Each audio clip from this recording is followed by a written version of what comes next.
جگر کا خون دے دے کر یہ بوٹے میں نے پالے ہیں۔ السلام علیکم ورحمۃ اللہ وبرکاتہ۔ محترم ناظرین، فاتح مصر کی قسط نمبر 33 آپ کی سماعتوں کی نظر کر رہا ہوں، اس امید پر کہ آپ ہمارے چینل تاریخ اسلاف کو خود بھی سبسکرائب کریں گے اور اپنے دوست احباب کو بھی شیئر کریں گے۔ تو آئیے شروع کرتے ہیں قسط نمبر 33۔ بسم اللہ الرحمن الرحیم۔ انتھونیس نے اپنا گھوڑا اس کی طرف کر لیا اور رومی سوار اسے دیکھ نہ سکا کیونکہ اس کی توجہ یوکلس پر تھی۔ انتھونیس نے اس کے دائیں کندھے پر تلوار کا ایسا زوردار وار کیا کہ اس کا بازو جسم سے الگ کر دیا۔ اس کی تلوار اسی ہاتھ میں تھی۔ انتھونیس نے یوکلس کو اپنے ساتھ لیا اور ایک طرف لے گیا۔ انتھونیس نے پرواہ ہی نہیں کی کہ قسطنطین نے اس کی یہ کارروائی دیکھی ہے یا نہیں۔ یہ کوئی معمولی جرم نہیں تھا کہ اس نے لڑائی کے دوران اپنے ہی 2 سپاہیوں کو مار دیا تھا۔ قسطنطین نے انتھونیس کی یہ ساری کارروائی دیکھی اور منہ پھیر کر وہاں سے چلا گیا۔ آپ نے اپنے ہی آدمیوں کو کیوں کاٹ پھینکا ہے؟ یوکلس نے انتھونیس سے پوچھا۔ اگر میں انہیں دیکھ نہ لیتا تو یہ تمہیں کاٹ پھینکتے۔ انتھونیس نے کہا، اب مجھ سے الگ نہ ہونا۔ کیا آپ مجھے بتائیں گے نہیں کہ یہ معاملہ کیا ہے؟ یوکلس نے پوچھا، میں تو لڑنے آیا تھا۔ اپنے باپ اور بھائی کو میں دکھانا چاہتا تھا کہ میں دیکھنے میں ادھورا ہوں، اپنے فرائض کی ادائیگی میں ادھورا نہیں ہوں۔ شاید یہی دیکھنے کے لیے شاہ ہرقل نے مجھے آپ کے ساتھ بھیجا تھا۔ نہیں میرے بیٹے، انتھونیس نے کہا، تمہارے باپ اور بھائی نے تمہیں یہاں قتل کروانے کے لیے بھیجا تھا، اور قتل ان 2 آدمیوں نے کرنا تھا جو تم تک پہنچ گئے تھے، اور ایک کی تلوار اور تمہاری گردن کے درمیان تھوڑا سا فاصلہ رہ گیا تھا، اور دوسرا سوار اپنا گھوڑا تمہارے گھوڑے کی گردن سے لگا کر تمہیں روک رہا تھا۔ میں نہ دیکھ لیتا تو تمہاری ماں کو یہ خبر سنائی جاتی کہ تمہارا بیٹا بہادری سے لڑتا ہوا مارا گیا ہے۔ تم نے دیکھا نہیں کہ اس وقت قسطنطین اس طرف آ گیا تھا؟ اتنی زیادہ خونریز لڑائی میں قسطنطین کو کہیں اور ہونا چاہیے۔ وہ ادھر آیا تو تم پر حملہ ہوا۔ تمہارے یہ دونوں قاتل کوئی معمولی سپاہی نہیں بلکہ 200-400 سپاہیوں کی کمان کرنے والے عہدیدار تھے۔ یوکلس یقیناً حیران نہیں ہوا ہوگا کہ باپ اور بھائی نے اسے قتل کرانے کی سازش کی تھی۔ شاہی خاندانوں میں خون کے رشتے کوئی معنی نہیں رکھتے، اور جہاں تخت و تاج کی جانشینی کا مسئلہ پیدا ہو جائے وہاں بھائی ایک دوسرے کے خون کے پیاسے ہو جاتے ہیں۔ مجھے بتائیں میں کیا کروں؟ یوکلس نے کہا، یہاں سے نکل جاؤں یا یہیں رہوں؟ میرے ساتھ رہو۔ انتھونیس نے کہا، اب تو مجھے بھی یہاں سے بھاگنا پڑے گا۔ میں نے کمان کرنے والے 2 عہدیداروں کو قتل کر دیا ہے۔ یہ کوئی نہیں سنے گا کہ قتل کی وجہ کیا تھی۔ میرے لیے اب سزائے موت ہے۔ پھر آئیں یہاں سے نکل چلیں، یوکلس نے کہا۔ تم یوں کرو، انتھونیس نے کہا، یہ جو ٹیکری ہے اس کے پیچھے چلے جاؤ اور اس طرح بزنطیہ پہنچو کہ یہاں سے نکلتے تمہیں کوئی دیکھ نہ لے۔ سیدھا اپنی ماں کے پاس پہنچو اور اسے بتا دینا یہاں کیا ہوا ہے اور میں نے تمہیں کیا بتایا ہے۔ اور آپ ابھی کچھ فیصلہ نہیں کیا؟ انتھونیس نے کہا، تم جاؤ۔ یوکلس ساتھ ہی ایک ٹیکری کے پیچھے چلا گیا اور وہاں سے اس نے بزنطیہ کا رخ کر کے گھوڑے کو ایڑ لگا دی۔ وہاں ایک گھڑ سوار کے نکل بھاگنے کا کسی کو پتہ نہیں چل سکتا تھا کہ فلاں بھاگ نکلا ہے۔ وہاں تو سینکڑوں گھوڑے بھاگتے دوڑتے میدان جنگ سے نکل گئے تھے۔ بعض بغیر سواروں کے تھے، ان کے سوار زخمی ہو کر گھوڑوں سے گر پڑے تھے۔ کچھ سوار زخمی ہو کر گرے تو ان کے ایک ایک پاؤں رکابوں میں پھنس گئے تھے اور گھوڑے ان کی لہو لہان لاشیں گھسیٹتے پھر رہے تھے۔ بعض گھوڑے زخمی تھے اور وہ اندھا دھند دوڑتے پھر رہے تھے، اور بعض گھوڑے اپنے سواروں کو پیٹھوں پر اٹھائے دوڑے جا رہے تھے۔ ان کا رخ انطاکیہ کی طرف تھا، جہاں سے آگے بحیرہ روم کی بندرگاہ۔ اس بندرگاہ پر وہ بحری جہاز کھڑے تھے جو مصر سے ہرقل کے لیے کمک لے کر آئے تھے۔ مورخین کے مطابق 2-3 گھنٹوں تک رومی جم کر لڑتے رہے۔ ہرقل نے انہیں سونے کے ٹکڑوں، انعام اور حمص کے مال غنیمت کے لالچ دیے تھے۔ ان میں اتنی طاقت تھی کہ رومیوں کے قدم جم گئے تھے۔ ابو عبیدہ رضی اللہ عنہ نے دیکھا کہ رومی کچھ زیادہ ہی جوش اور جذبے میں ہیں، تو انہوں نے خالد بن ولید رضی اللہ عنہ کو اشارہ کیا۔ مجاہدین کے لشکر کے کچھ دستے دائیں کو اور کچھ بائیں کو چلے گئے تھے کہ خالد بن ولید کے زیر کمان تھے۔ انہوں نے ان دستوں کو ایسی خوبی سے پہاڑیوں کے پیچھے چھپا دیا تھا کہ رومی ان سے بے خبر رہے۔ پیش قدمی کے دوران انہیں دور سے ہی پہاڑیوں کے اندر بھیج دیا گیا تھا۔ یہ خالد بن ولید کی ایک خصوصی چال ہوتی تھی جس سے انہوں نے اپنے سے کئی گنا طاقتور دشمن کو کئی میدانوں میں بہت بری شکست دی تھی۔ یہاں بھی انہوں نے رومیوں کو یہی دھوکہ دیا۔ ابو عبیدہ رضی اللہ عنہ نے اشارہ کیا تو خالد بن ولید نے دائیں بائیں قاصدوں کو یہ پیغام دے کر دوڑا دیا کہ ٹوٹ پڑو۔ پہلوؤں کے ان دستوں کے کماندر بےتابی سے اس حکم کے منتظر تھے۔ وہ پیچ و تاب کھا رہے تھے کہ ان کے بھائی لڑ رہے ہیں، اپنا اور دشمن کا خون بہا رہے ہیں، اور وہ پہاڑیوں کے اندر آرام سے چھپے بیٹھے ہیں۔ آخر انہیں حملے کا حکم ملا۔ دشمن کے دونوں پہلوؤں سے پہاڑیوں کے اندر سے گھوڑے سرپٹ دوڑتے اس طرح نکلے جس طرح سیلاب بند توڑ کر غراتا ٹھاٹے مارتا باہر آتا ہے، اور جو کچھ بھی سامنے آتا ہے خس و خاشاک کی طرح بہا لے جاتا ہے۔ کچھ گھوڑ سوار رومیوں کے عقب میں چلے گئے۔ قسطنطین کے لیے دو ہی راستے رہ گئے، اپنی فوج کو کٹوا لیتا یا بھاگ نکلتا۔ اس نے دوسرا راستہ اختیار کیا، اپنی فوج کو مجاہدین کی تلواروں اور برچھیوں سے کٹ مرنے اور ان کے گھوڑوں تلے روندے جانے کے لیے چھوڑ کر بھاگ نکلا۔ رومی سپاہ کٹ کٹ کر گرنے لگی۔ میدان جنگ کے ارد گرد پہاڑیاں، ٹیکریاں اور چٹانیں تھیں۔ رومی جو لڑائی سے نکل سکے وہ پہاڑیوں کے اندر چلے گئے اور بچ نکلے۔ تمام مؤرخ متفقہ طور پر لکھتے ہیں کہ بھاگنے والے رومیوں کا رخ انطاکیہ کی طرف تھا۔ وہ یہی فوج تھی جو قسطنطین کے ساتھ مصر سے ہرقل کی مدد کے لیے آئی تھی۔ یہ رومی فوج اس توقع پر انطاکیہ کی طرف بھاگ رہے تھے کہ جن بحری جہازوں پر وہ آئے تھے وہ ابھی وہیں ہوں گے اور انہیں واپس مصر لے جائیں گے۔ حیرتناک بات یہ ہوئی کہ قسطنطین بھی بزنطیہ جانے کی بجائے انطاکیہ کی طرف بھاگا۔ ظاہر ہے اس کا ارادہ بھی مصر چلے جانے کا تھا۔ ہرقل کی شکست مکمل ہو چکی تھی۔ ملک شام پر اس کا 1 انچ زمین پر بھی تسلط یعنی قبضہ نہیں رہا تھا۔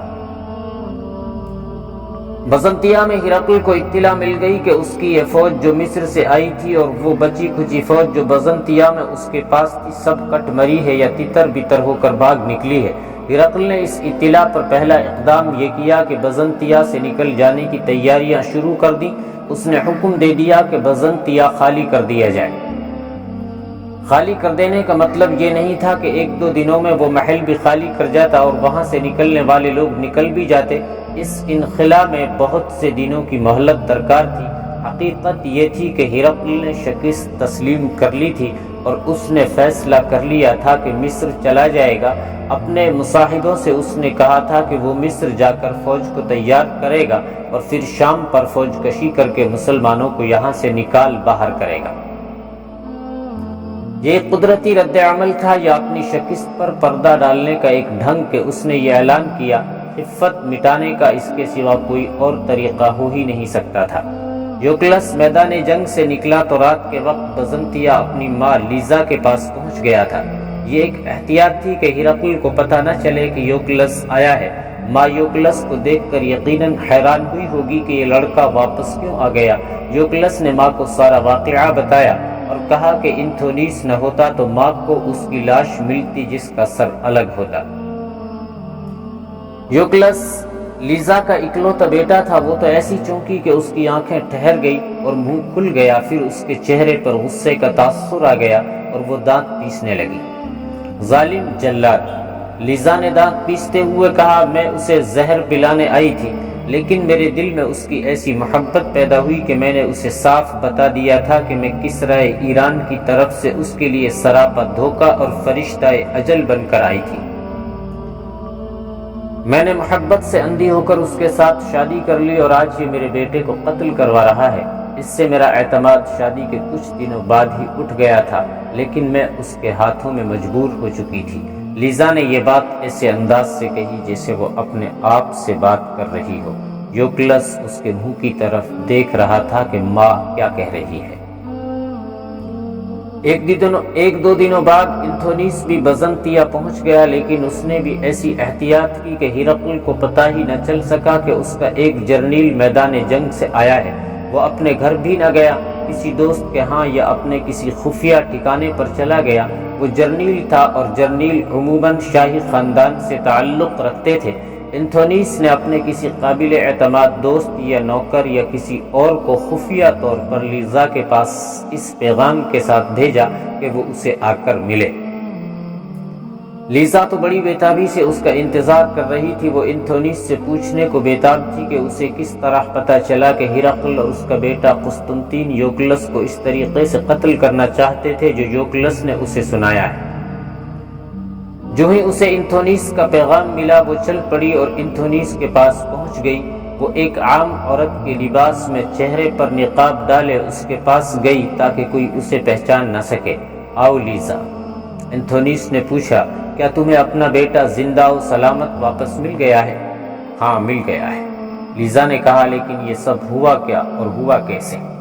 میں کچھ سمجھی ہوں اور کچھ جاننا چاہتی ہوں۔ انتھونیس نے کہا کہ اس نے اسے یہی بتانے کے لیے بلایا ہے کہ وہ یوکلس اور موت کے درمیان کس طرح آ گیا تھا۔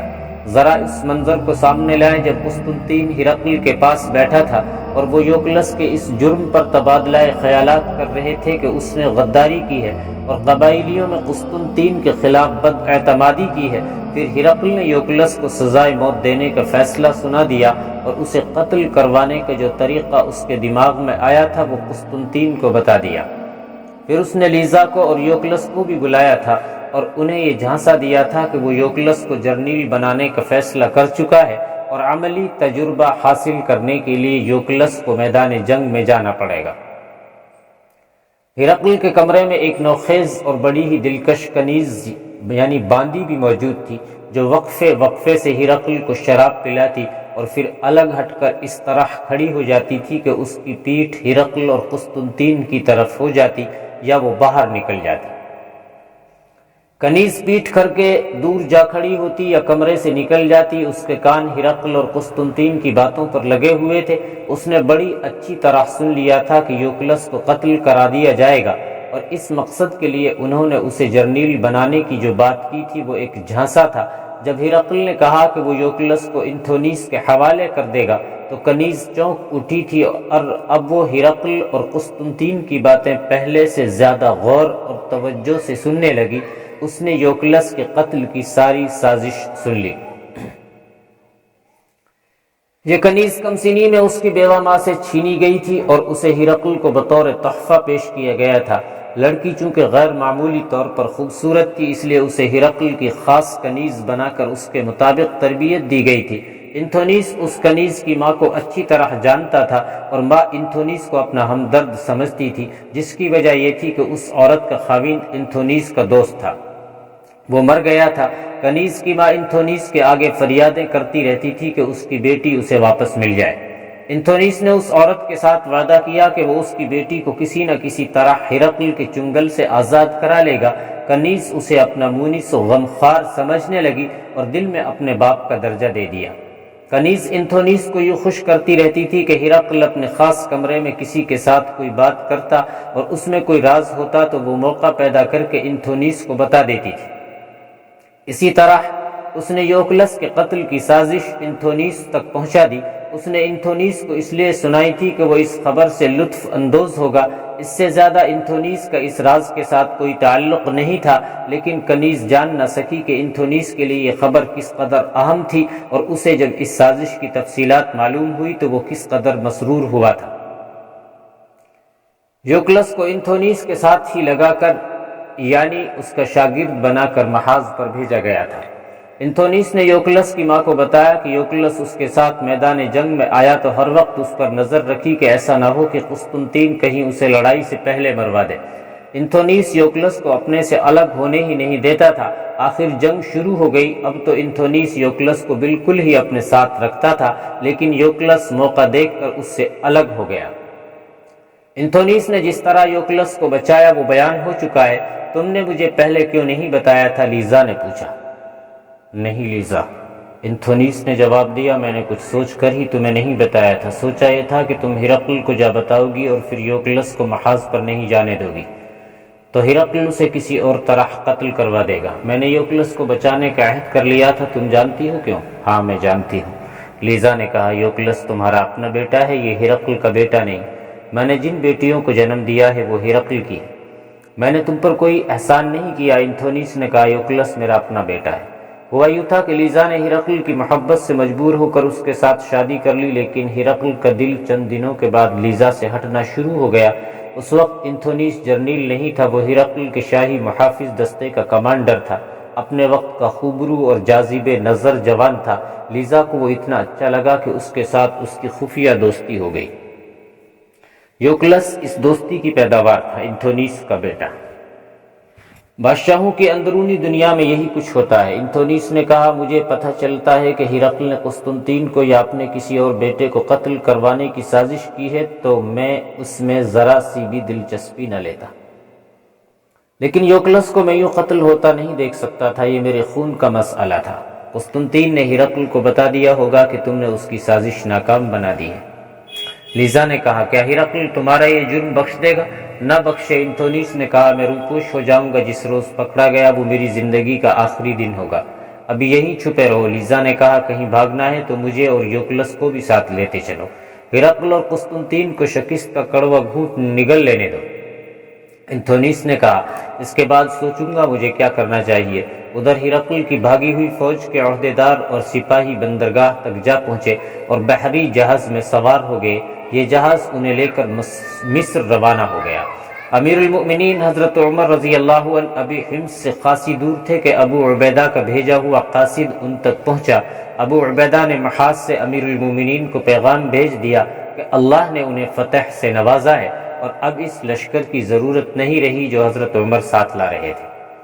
امیر المؤمنین وہیں رک گئے، ان کے پاس اتنا وقت نہیں تھا کہ حمص تک چلے جاتے، ابھی 5-6 دنوں کی مسافت باقی تھی۔ ہرقل کو تو فیصلہ کن شکست دے دی گئی، لیکن عیسائی قبائل جب اپنے علاقوں میں پہنچے تو انہوں نے مسلمانوں کے خلاف مسلح بغاوت کر دی۔